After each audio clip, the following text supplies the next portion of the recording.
al menos puede recordar nuestro tema, y es una explicación del nombre de Dios. Así que como cuarto, algo quizás breve, quiero señalar hacia la revelación y divulgación gradual de los nombres de Dios. Recuerdo que en el caso de Dios, sus nombres no son meras designaciones para referirnos a Él, no es un nombre como en el caso de nosotros. En el caso de Dios, sus nombres son otras maneras en que Él se ha revelado.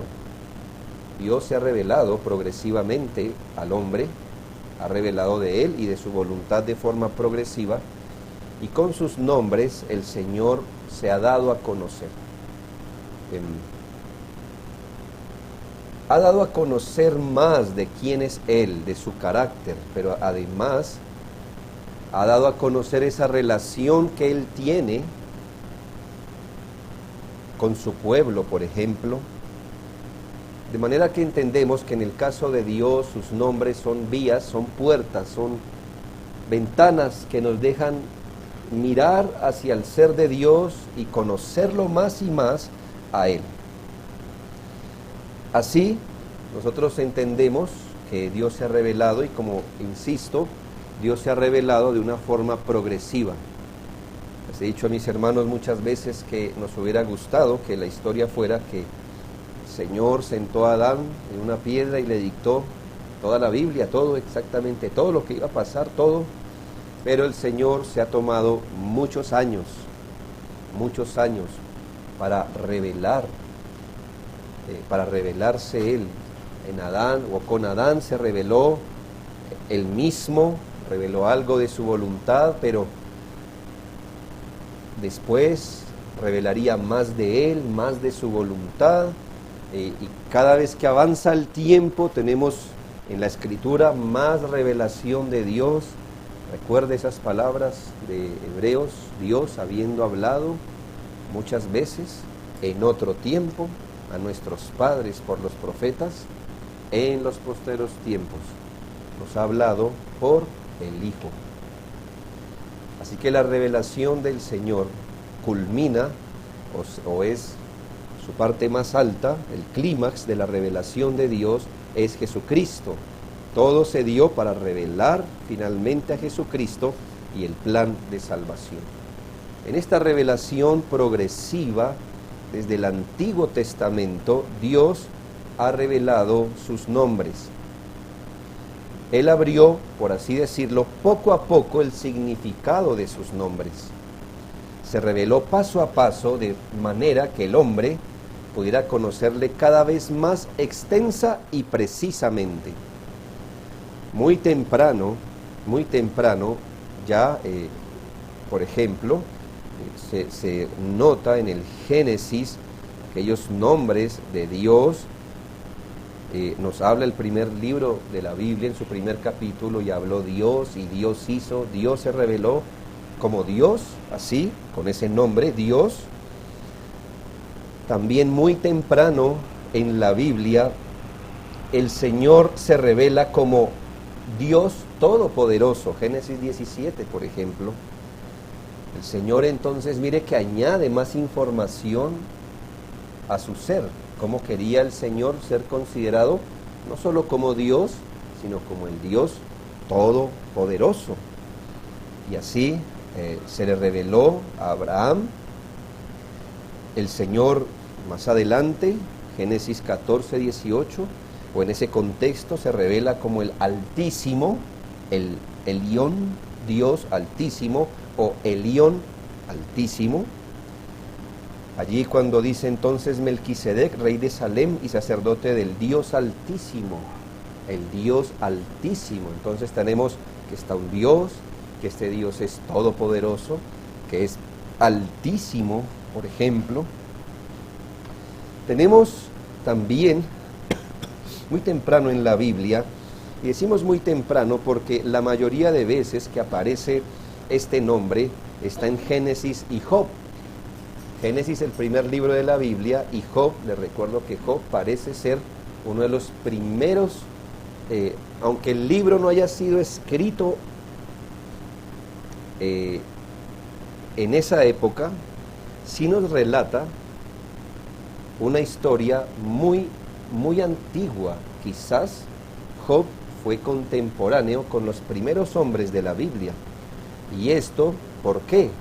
Porque por el lenguaje que se usa allí y por la ausencia de otros nombres de Dios más elaborados, por la ausencia de referencias como por ejemplo a un templo, sacerdotes, todas esas cosas nos hacen entender que Job no vivió para esa época, sino para una época anterior a que hubiera estas cosas. Pero aún en esos lugares, el Señor se revela como el Shaddai, el Dios todopoderoso, así se nos traduce en la Biblia.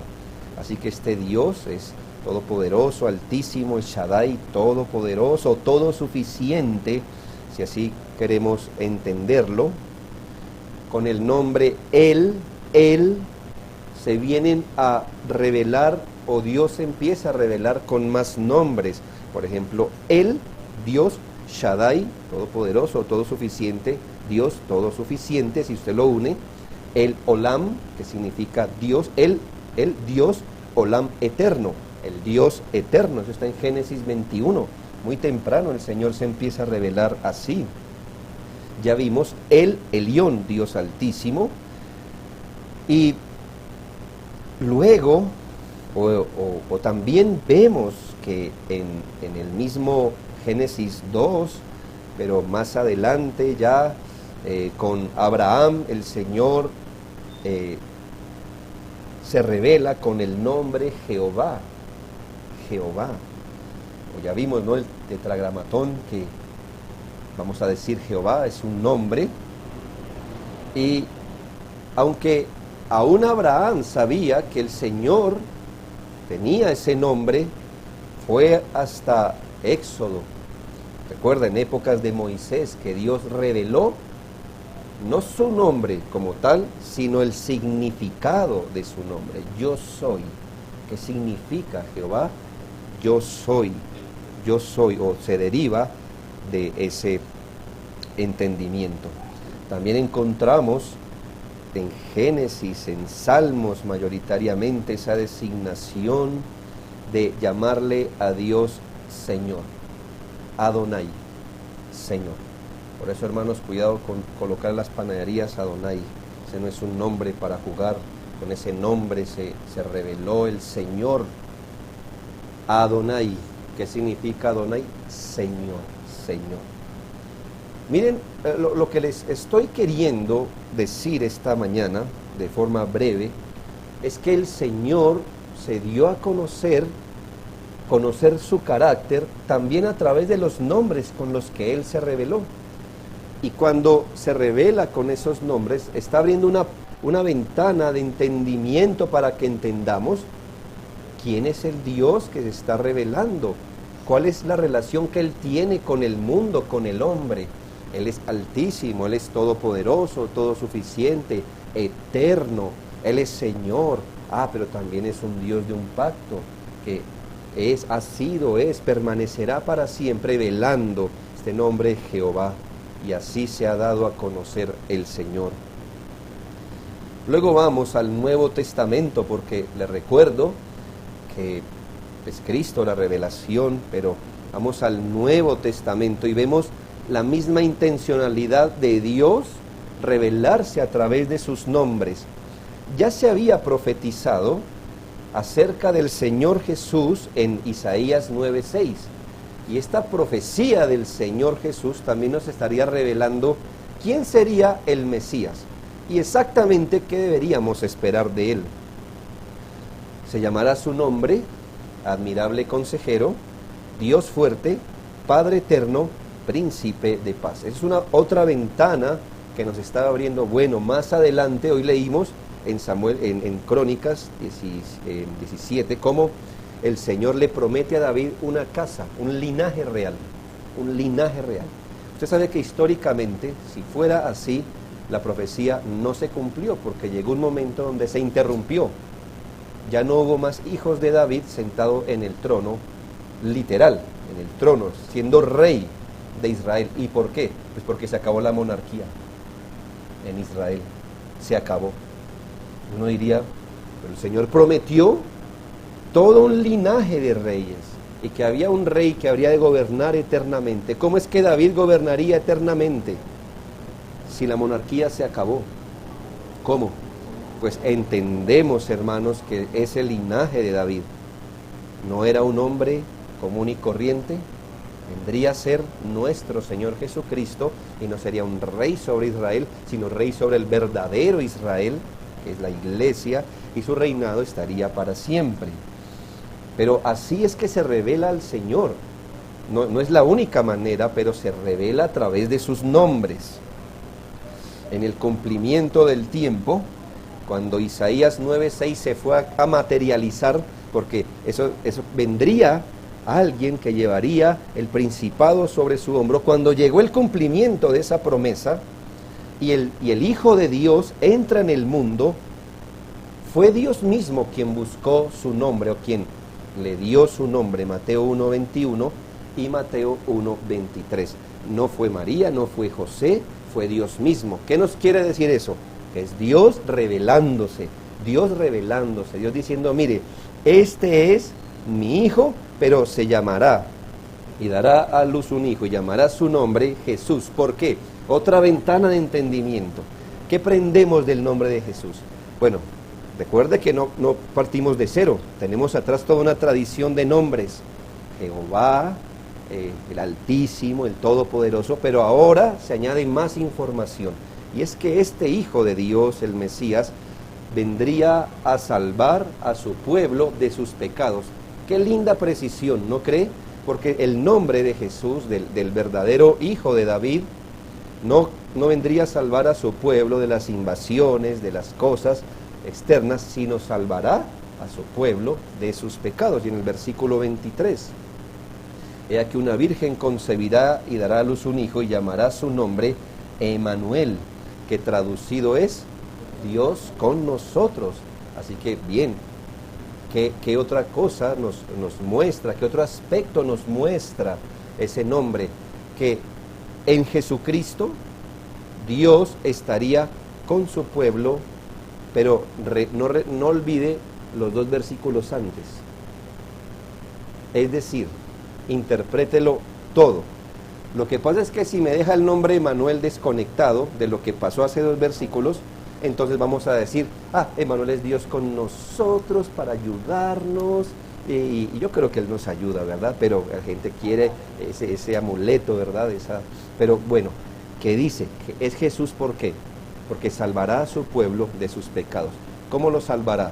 Él estando con nosotros. Emmanuel es Dios con nosotros salvando. Emmanuel, Dios con nosotros salvando a su pueblo. Y así se empiezan a revelar sus nombres. Les recuerdo que para la época del Nuevo Testamento hay un cambio de idioma, aunque no de conceptos. Hay un cambio de idioma, y los escritores del Nuevo Testamento, se cree que el primer libro del Nuevo Testamento escrito se escribió 30 años después de la ascensión de Cristo. ¿Ya? ¿Usted creía que alguien estaba tomando nota en el pesebre? No.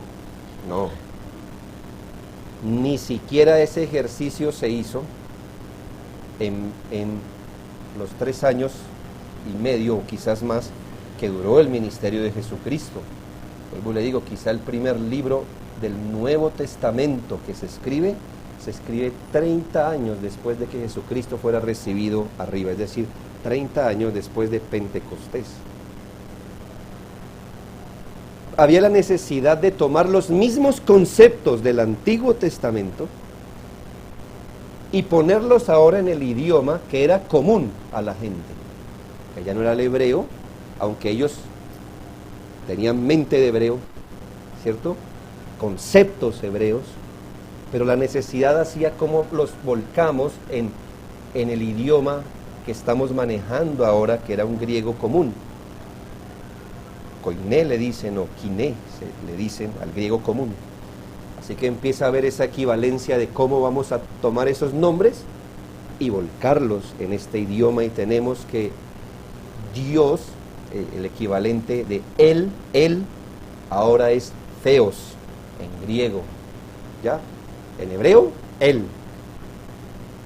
En griego, Theos, o Deos, como le diríamos, es lo mismo, Dios. Este nombre divino se encuentra, bueno, eso es un dato que para los estudiantes, 1320 veces en el Nuevo Testamento. Es un nombre con el que mayoritariamente se hace referencia a nuestro Dios. Y allí Dios es Dios.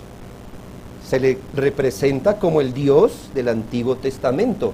Que se le precise un nombre en otro idioma no significa que cambiamos de Dios ni de concepto. Es el mismo Dios del Antiguo Testamento, objeto de culto, de adoración, aunque la palabra Theos también se usa para señalar deidades falsas, para cuando dice dioses, la misma palabra, pero pasa igual en nuestro español. Dios puede ser Dios verdadero o Dios falso, pero el contexto nos dará el significado. También tenemos el equivalente al Adonai del hebreo, Señor, y es la palabra Kyrios o Kurios, pero Kyrios más bien significa Señor. Así que, ¿con qué palabra vamos a traducir el Adonai? Señor. Entonces el Nuevo Testamento usa la palabra Kyrios, que también se aplica, Señor, a señores humanos, como en nuestro idioma.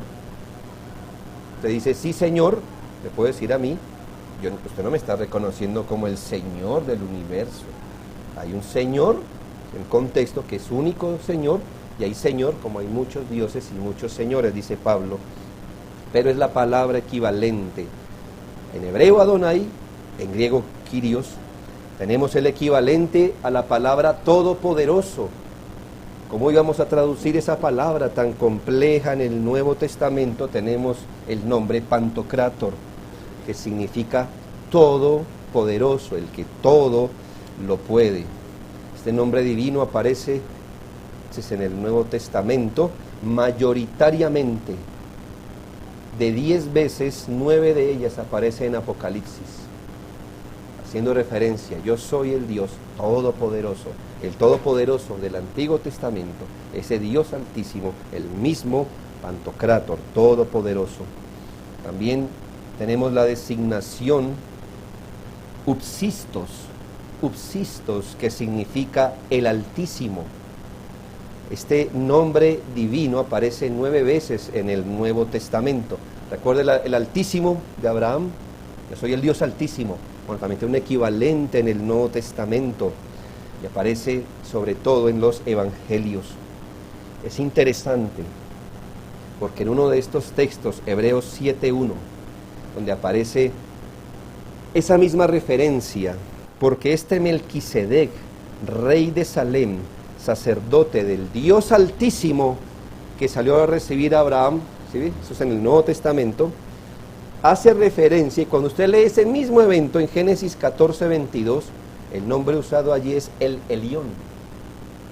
Así que a veces no corresponde completamente. Elión, y en el Nuevo Testamento se le traduce como Altísimo.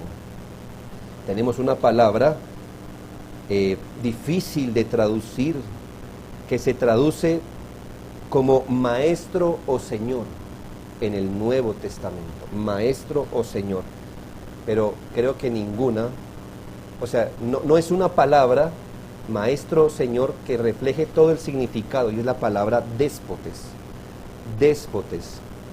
que literalmente de ahí viene nuestra palabra, sí, déspota, como aquel que ejerce señorío, fuerza sobre otros. Esta palabra se ha traducido en nuestro idioma como maestro o señor, pero tiene más la connotación de superior, jefe de los jefes, que no pide permiso, que hace según su voluntad, déspotes. Pero como usted se da cuenta, nuestro idioma se queda corto. A veces toca usar hasta 2 o 3 palabras para poder entender. Tenemos ahora nombres para nuestro Señor Jesucristo como maestro, ¿verdad? cosas por el estilo. Quiero terminar esta sección solo citando primero a los Corintios 8, 5 al 6. Todo esto, hermanos, dice, pues aunque hay algunos que se llamen dioses, sea en el cielo o en la tierra, como hay muchos dioses y muchos señores, para nosotros, 1 Corintios 8, 6, para nosotros, sin embargo, solo hay un Theos, solo hay un Dios, el Padre, del cual proceden todas las cosas, y nosotros somos para Él, y un Kyrios, un Señor, Jesucristo, por medio del cual son todas las cosas, y nosotros por medio de Él. Si usted mira ese texto, es interesante, ¿verdad? Solo hay un Dios, Theos, el Padre, Patir, hay un Kyrios y un Jesús, Salvador, y un Cristo, Mesías. Tantos nombres metidos en un solo texto, ¿verdad? Para enseñarnos algo, hermanos, ¿verdad? Dios está revelando como Dios, como Padre, como Señor, como el que salva y como el que es el Mesías en un solo texto. Es muy interesante, hermanos, cuando leemos la Escritura, y esto nos va a evitar ser un poco apresurados a la hora de leer. Y finalmente, hermanos, quinto, el uso apropiado de los nombres de Dios. No quisiéramos como culminar esta explicación diciendo, qué bien, ahora sé más que antes, ahora sé algunos nombres hebreos y algunos nombres griegos, y ahora cuando alguien diga algo, sabré hablarle en hebreo y en griego algunas cosas, y lo dejo, mire, deslumbrado, y estas cosas. Oh, mis hermanos, el Señor se quiso revelar, pero no quiso realmente darnos elementos para enorgullecernos, sino todo lo contrario, hermanos, para que mirando su grandeza, su poder, la revelación de su nombre, nosotros aprendiéramos a depender más de Él. Pero quisiera referirme a otra responsabilidad que tenemos, y es a usar apropiadamente el nombre de Dios. Tenemos deberes, y a la luz de ese tercer mandamiento de la ley moral de Dios que aplica para nosotros. ¿Cuál es? ¿Hay algún niño que pueda recitar el tercer mandamiento de la ley de Dios? ¿Niño? Cuando preguntan al adulto no responde, ¿verdad? Entonces, niño. Hermanos, les animo a sus hijos, antes de que aprendan a escribir, hay que enseñarles los 10 mandamientos. Por eso andan salvajes en el mundo, sin Dios y sin ley, dicen. Enséñale a su hijo. No puede ser que un cristiano sea menos que un judío. El judío, 3 años, aprendía la ley de Dios. Él no conocía a Cristo, posiblemente murió sin Cristo, posiblemente niños a esa edad. Nunca aprendieron y fueron al infierno. Sus hijos, hermanos, sus hijos deben aprender la ley de Dios antes que aprendan a escribir, antes que aprendan los comerciales, antes que aprendan a hacer un deporte. Incúlqueles el temor a Dios. No tomarás el nombre de Jehová tu Dios en vano, porque no dará por inocente Jehová al que tome su nombre en vano. Voy a preguntarle a sus hijos los mandamientos el próximo domingo. A todos. Yo tengo mis métodos, hermano. Yo hablo con sus hijos. Usted no se da cuenta. Yo sé más de su casa y de usted, de lo que usted piensa. Gracias, niños. Hermanos, ¿qué responsabilidad tenemos a la luz de este mandamiento? El primer deber que tenemos, no solamente, escuche, a la luz de la ley, sino a la luz de que el Señor no solo se reveló hasta la ley, sino que se siguió revelando, y tenemos la revelación completa del nombre de Dios en Jesucristo. Tenemos más que un judío, es lo que le quiero decir. Tenemos la revelación completa de Dios, así que nuestro deber no solo es mirando el mandamiento, sino también mirando el evangelio. ¿Me hago entender? Más completa, más responsabilidad. Y lo primero es nuestro solemne deber de utilizar los nombres de Dios de una manera reverente. Así que si usted está copiando, niño, copie reverencia, ya. Eso es nuestro primer deber. Nuestro solemne deber, hermanos, de utilizar los nombres de Dios de una manera reverente. No tomarás, Éxodo 27, no tomarás el nombre de Jehová tu Dios en vano, porque Jehová no dará por inocente al que tomare su nombre en vano. En este texto, por supuesto, así literalmente, inmediatamente, se refiere al nombre propio de Dios. No use el nombre propio, es decir, no tomarás el nombre de Jehová tu Dios, Jehová tu Dios. Ahora, que sea así literalmente no significa que sea el único uso que le podamos dar a Éxodo 27. ¿Qué es tomar el nombre de Dios en vano? Bueno, primero, tomar. ¿Qué es tomar? Aquí tomar significa usarlo, pronunciarlo, considerarlo. Cuando usted le dice a alguien no me tome en broma, ¿qué le está diciendo usted? No me considere objeto de broma, o no me use. Entonces usa la palabra tome. En el caso del mandamiento es no solo usarlo o pronunciarlo, sino aún considerarlo.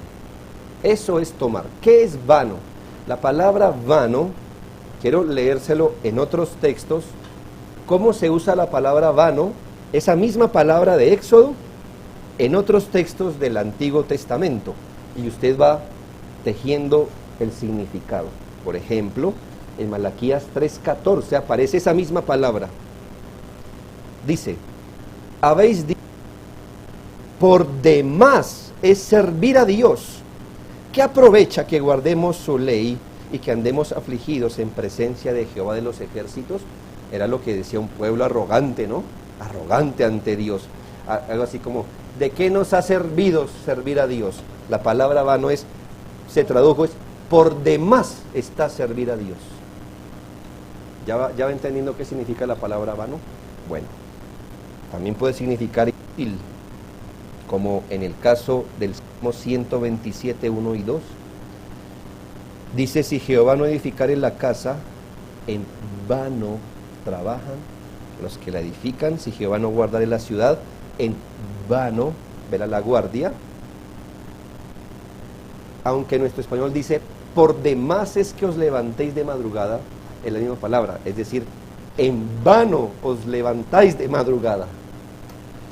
Y así se usa la palabra, como que es algo inútil, que no tiene ningún oficio, algo sin sentido. También puede significar tonto. Lamentaciones 2:14, tus profetas vieron para ti vanidad y locura. Vanidad, la misma palabra, vanidad y locura. Aquí vanidad viene junto a la palabra locura para decirnos que algo vano es como algo ¿qué vieron los profetas?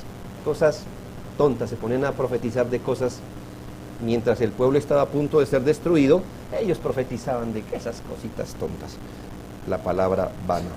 Proverbios 38. Falso significa, dice, vanidad y palabra mentirosa aparta de mí. Vanidad y palabra mentirosa aparta de mí. Como que la palabra vanidad viene junto a la palabra mentira. Entonces, hermanos, con todos esos significados podemos llegar a una conclusión, y es que el mandamiento, no tomar, considerar o pronunciar el nombre de Dios en vano, significa que explícitamente no debemos hablar de Dios, de sus nombres propios, de sus denominaciones distintivas, de todo lo relacionado a Él, de manera frívola, falsa, trivial, liviana, sin sentido o temerariamente. No podemos, hermanos, tomar a Dios, ni siquiera pronunciarlo o considerarlo, por supuesto, no, que Dios mira el corazón, la mente, pero no podemos tomar o usar su nombre, sus designaciones benditas o lo que esté relacionado con él de forma frívola, falsa, trivial, liviana, ni temeraria. Es decir, el mandamiento prohíbe dar un uso común al nombre de Dios, o liviano, algo que sea vano, usar el nombre de Dios de forma irresponsable o trivial. No podemos hablar de Él, de sus atributos, de su autoridad, de su reputación, de su palabra, de su pueblo, de forma liviana. ¿Hay algunas maneras en que podemos quebrantar el mandamiento por esta vía? ¿Cómo cuáles?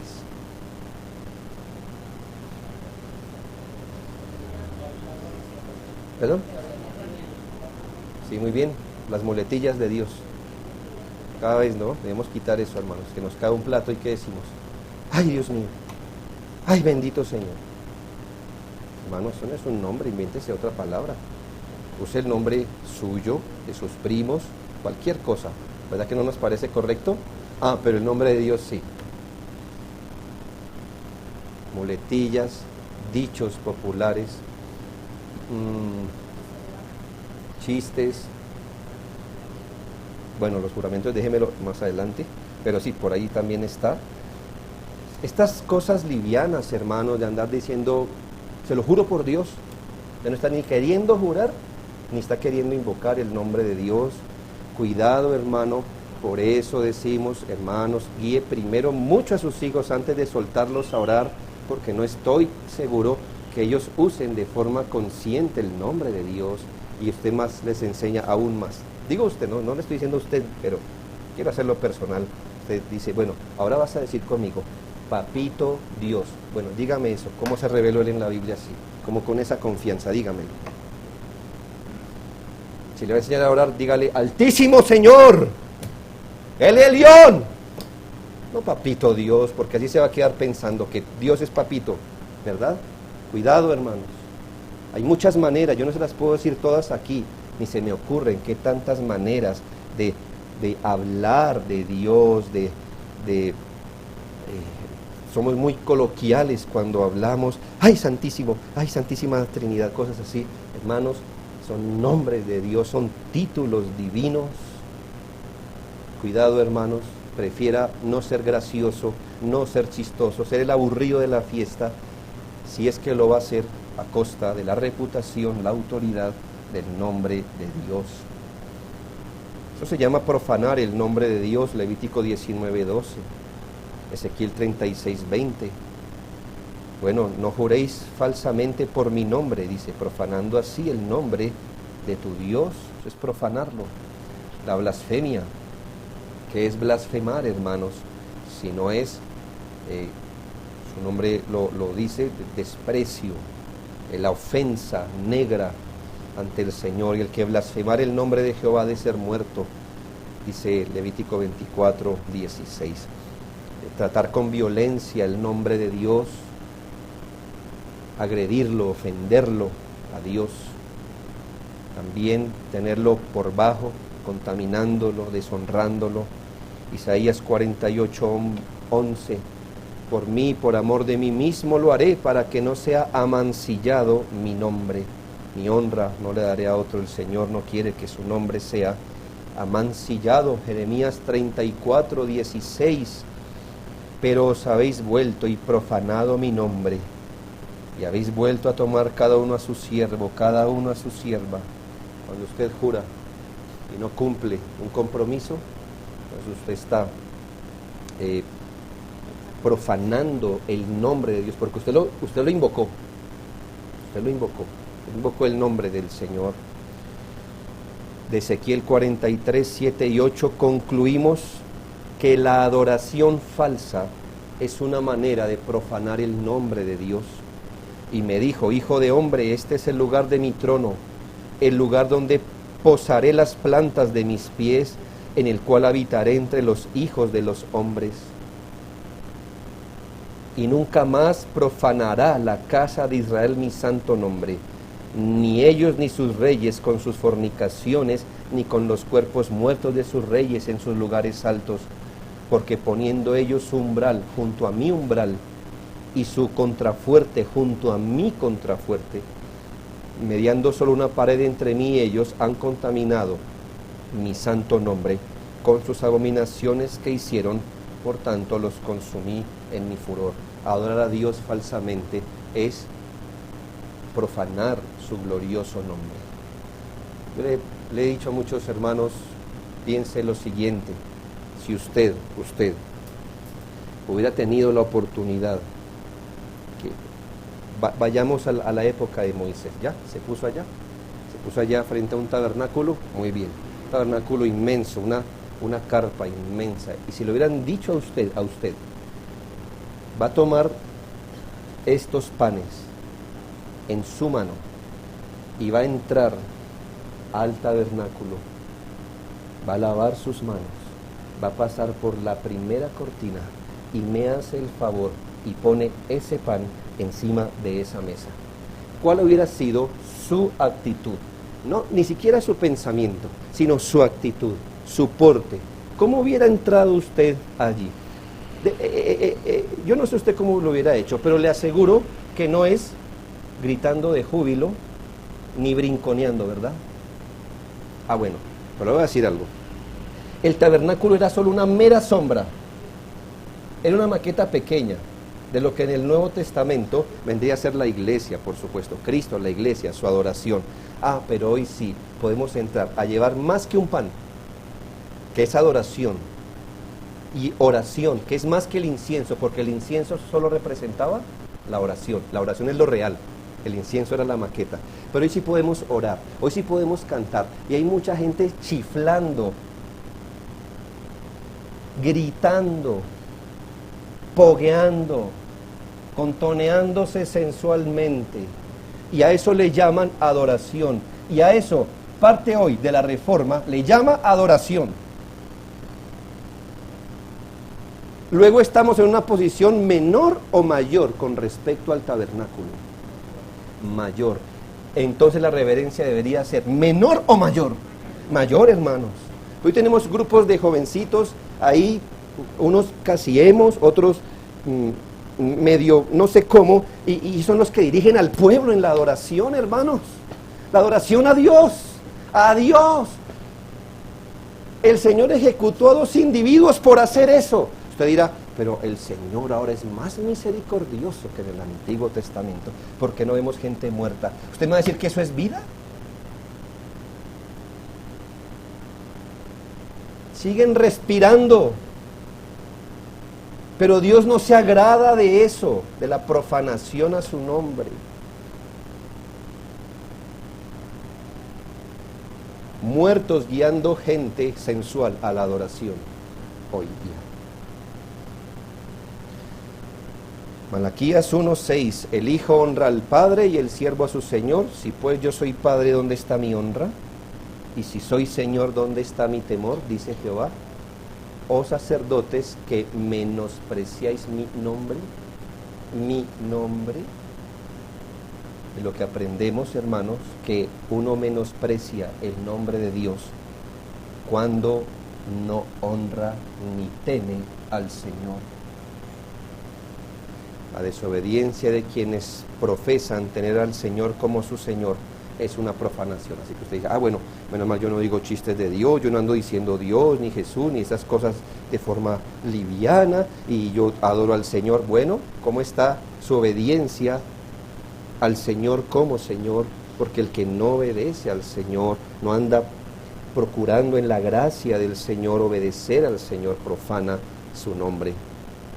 Es más, note este texto, Romanos 2:4, o menospreciáis las riquezas de su benignidad, paciencia y longanimidad, ignorando que su benignidad te guía al arrepentimiento. Menosprecias, hermano.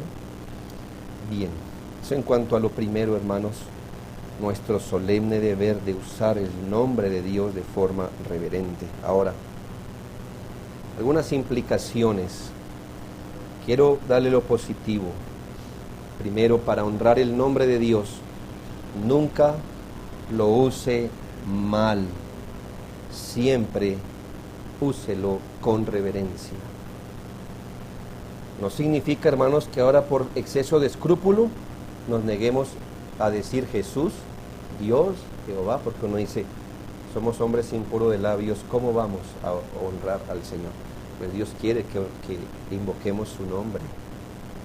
Pero cuando lo hagamos, esté seguro que cuando lo involucramos a Dios, o al nombre de Dios, lo hagamos con reverencia. Por ejemplo, en el caso de los juramentos. Yo tengo ya una explicación, quizás después la ofrezca. Yo creo que aunque la Biblia en Mateo 5 y Santiago nos ponen, Mateo 5, 33 al 37 y Santiago 5, 12, nos ponen una consideración a la hora de jurar, no significa que el cristiano no pueda jurar, o que no pueda jurar aún en nombre de Dios. Lo que estos textos nos resaltan es que jurar conlleva una gran responsabilidad y puede ser adoración a Dios si se cumple el voto, o una ofensa o transgresión o violación o deshonra al nombre de Dios. Así que en los juramentos, cuando jure, si le toca hacerlo, o en las exclamaciones, debemos no usar palabras inciertas, indirectas, ironías, ambigüedades, porque estamos invocando por el nombre de Dios.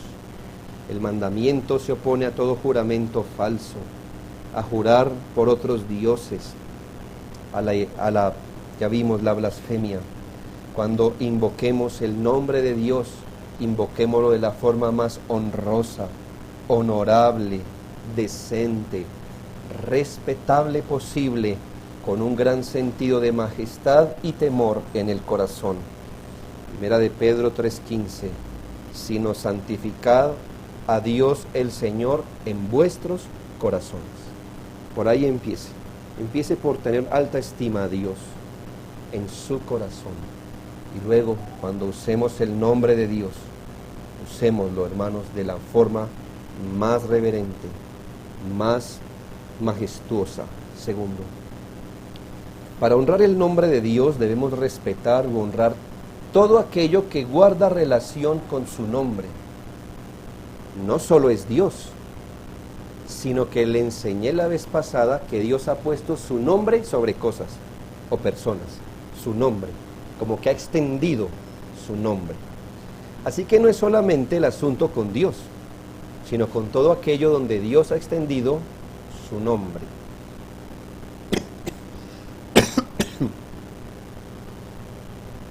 Por ejemplo, ¿qué cosas en la Biblia están relacionadas con Dios o con el nombre de Dios? Se le llama la palabra de Dios. ¿A qué? A la Biblia.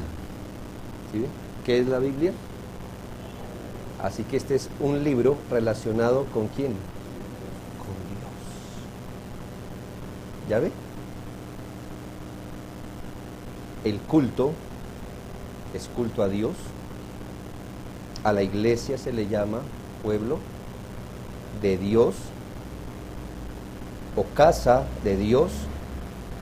A este día de reposo, ¿cómo se le llama? Día del Señor.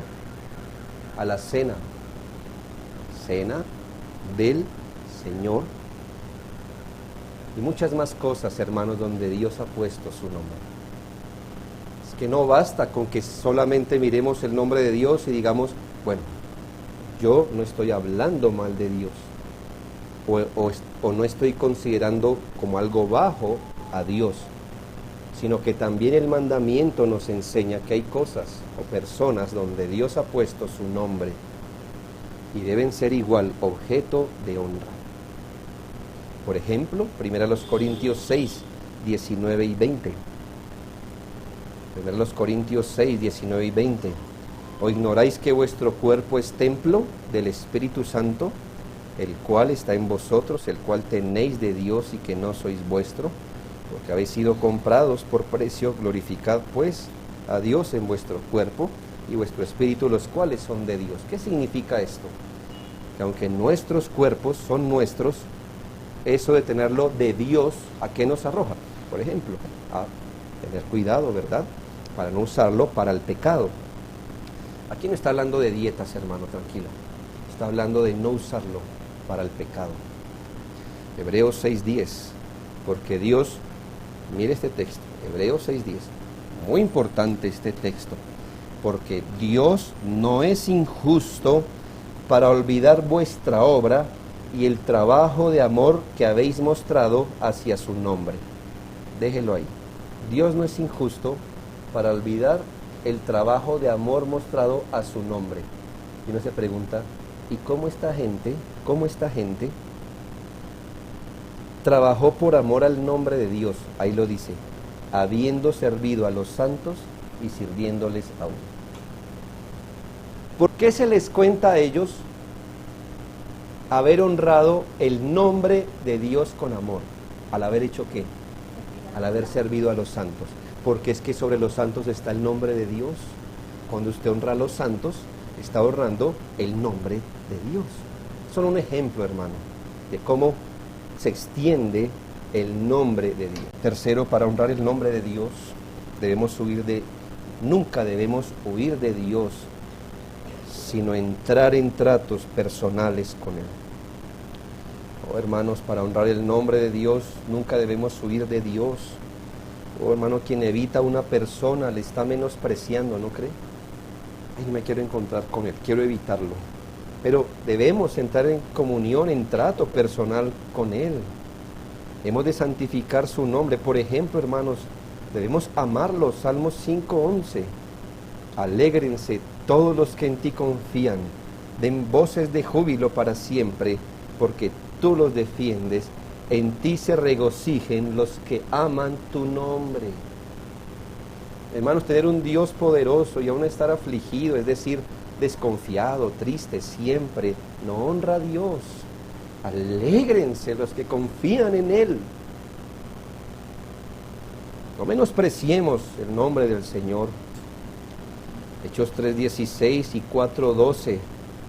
Lo mismo, en ningún otro hay salvación, porque no hay otro nombre bajo el cielo dado a los hombres en quien podamos ser salvos. Quien cree en Jesucristo para salvación está honrando su nombre. Su nombre.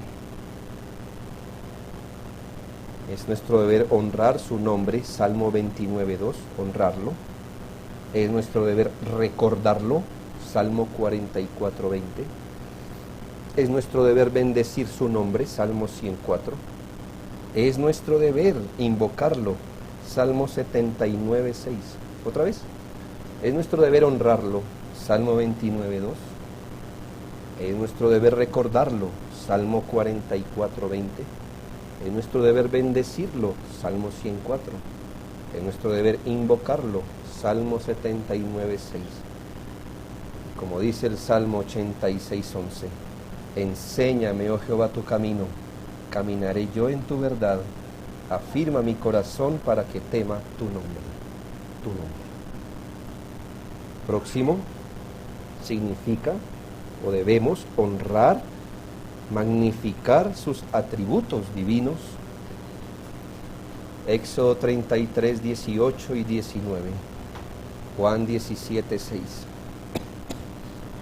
Para no usar mal el nombre de Dios, pero en cambio honrarlo, debemos magnificar sus atributos. Yo le voy a dar una clave para la oración cuando usted esté frío en la oración. Yo no soy maestro de muchas cosas, tengo que esforzarme y pedir gracia al Señor. Pero le voy a dar un consejo cuando su corazón esté profundamente frío, indiferente ante el Señor.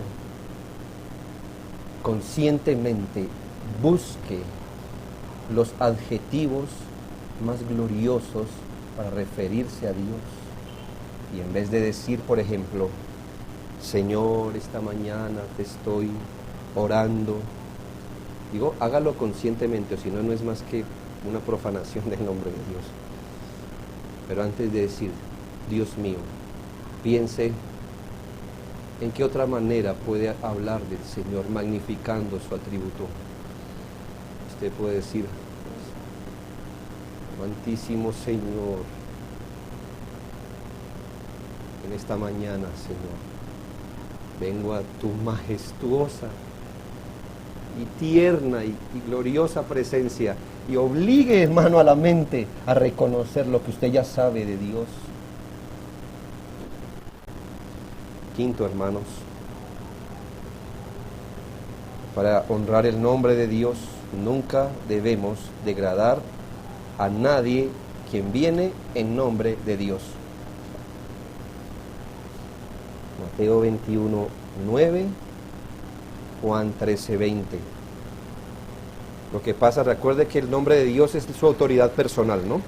Y si él comisiona a alguien, ese alguien viene en nombre de Dios. Cuando uno menosprecia a alguien que viene en nombre de Dios, lo deshonra a él. Como reconoció este pueblo al Señor: Hosana, hijo de David, bendito el que viene en nombre de Dios. Juan 13:20, el que recibe al que yo enviare me recibe a mí, y el que recibe a mí recibe al que me envió. Primera Tesalonicenses 5:12. Os rogamos, hermanos, que reconozcáis a los que trabajan entre vosotros, os presiden en el Señor y os amonestan, que los tengáis en mucha estima por causa de su obra.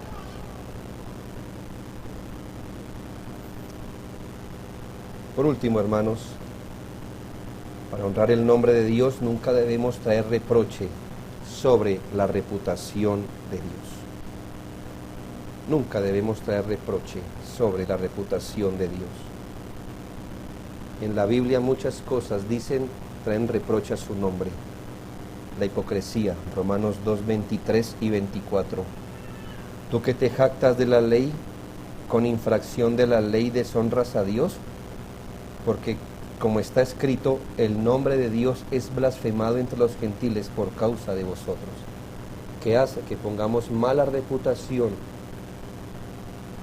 en los gentiles, nuestra hipocresía. Proverbios 3:9 señala: no sea que me sacie y te niegue y diga quién es Jehová, o siendo pobre hurte y blasfeme el nombre de mi Dios.